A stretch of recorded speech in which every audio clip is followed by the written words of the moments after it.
Hi friends, ഇന്ന് അഗസ്തിപ്പൂ കൊണ്ട് ഒരു തോരൻ ഉണ്ടാക്കാൻ പോവുകയാണ്. Welcome to the video. അതിനു വേണ്ടി അഗസ്തിപ്പൂവ്, സവാള, പച്ചമുളക് കട്ട് ചെയ്തെടുത്തിട്ടുണ്ട്. പിന്നെ കൂട്ടിന് വേണ്ടി തേങ്ങ, മഞ്ഞൾപ്പൊടി, ജീരകം ഒന്ന് വിരകി വെച്ചിട്ടുണ്ട്. ഒന്ന് മിക്സിയുടെ ജാറിലിട്ടൊന്ന് അമർത്തി എടുത്താലും മതി, അല്ലെങ്കിൽ ഇതുപോലെ ഒന്ന് വിരകിയെടുത്താലും മതി. ഇനി ഒരു പാൻ അടുപ്പത്ത് വെച്ച് അതിലേക്ക് വെളിച്ചെണ്ണ, കടുക്, വറ്റൽമുളക്, കറിവേപ്പില ഇട്ട് ഒന്ന് പൊട്ടിച്ചെടുക്കാം.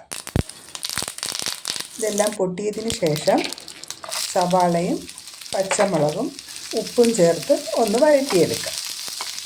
വഴന്ന് വന്നിട്ട് നേരത്തെ ഉണ്ടാക്കി വെച്ചേക്കുന്ന കൂട്ട് ഇതിലിട്ട് കൊടുക്കാം. കൂട്ട് ഇട്ട് 1 മിനിറ്റ് ഒന്ന് വഴറ്റിയെടുക്കാം. പിന്നെ ആവശ്യമുള്ളവർക്ക് 1 2 മുട്ട വേണമെങ്കിൽ എടുക്കാം. ഞാനിപ്പോൾ 1 മുട്ടയാണ് ഇതിൻ്റെ കൂടെ എടുത്തിട്ടുള്ളത്. അപ്പോൾ കൂട്ടിട്ട് 1 മിനിറ്റ് ഇളക്കിയതിന് ശേഷം മുട്ട ഒഴിച്ചു കൊടുക്കാം. മുട്ട ഓപ്ഷനിലാണ്, വേണമെന്നുള്ളവർക്ക് മാത്രം മതി. അപ്പോൾ ഞാനിപ്പോൾ 1 എടുത്തിട്ടുണ്ട്.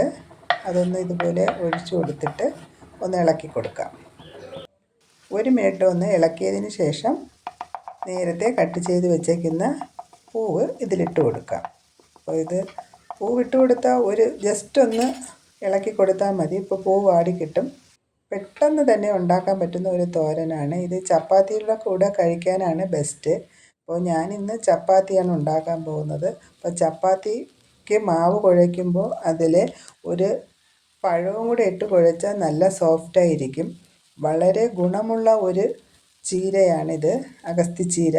പോഷകങ്ങളാൽ സമൃദ്ധവും പ്രമേഹം, കൊളസ്ട്രോൾ, ദഹന പ്രശ്നം, നേത്രരോഗങ്ങൾ എന്നിവയ്ക്ക് മികച്ച ഒരു ഔഷധമാണ്. കാരണം വിറ്റാമിൻ എയും ബിയും സിയും എല്ലാം ഇതിൽ അടങ്ങിയിട്ടുണ്ട്. അതുപോലെ തന്നെ കാൽസ്യം, ഇരുമ്പ് എന്നിവ അടങ്ങിയിട്ടുള്ളത് കൊണ്ട് ചുമ, കഫക്കെട്ട്, മൈഗ്രെയിൻ എന്നിവ കുറയ്ക്കാനും പ്രതിരോധശേഷി കൂട്ടാനും ഒക്കെ ഇത് സഹായിക്കുന്നുണ്ട്.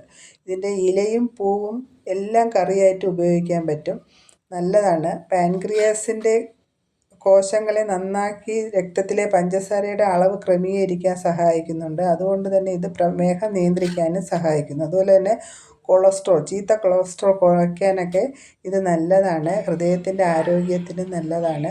അപ്പോൾ നിങ്ങൾക്ക് ഇതുപോലെ അഗസ്തിച്ചീര കിട്ടുകയാണെങ്കിൽ ഇന്ന് ചെയ്ത് നോക്കണേ. ഒരു തോരൻ ഉണ്ടാക്കി നോക്കിയിട്ട് ചപ്പാത്തിയിലൂടെ ഒന്ന് കഴിച്ചു നോക്കൂ. നിങ്ങൾക്ക് ഇതുപോലെ വീഡിയോ ഇഷ്ടപ്പെടുകയാണെങ്കിൽ നിങ്ങൾ അത് ഷെയർ ചെയ്യാനും സബ്സ്ക്രൈബ് ചെയ്യാത്തവരുണ്ടെങ്കിൽ സബ്സ്ക്രൈബ് ചെയ്യാനും മറന്നു പോകരുത്. മറ്റൊരു വീഡിയോയുമായി ഉടനെ എത്തുന്നതാണ്. ബായ്.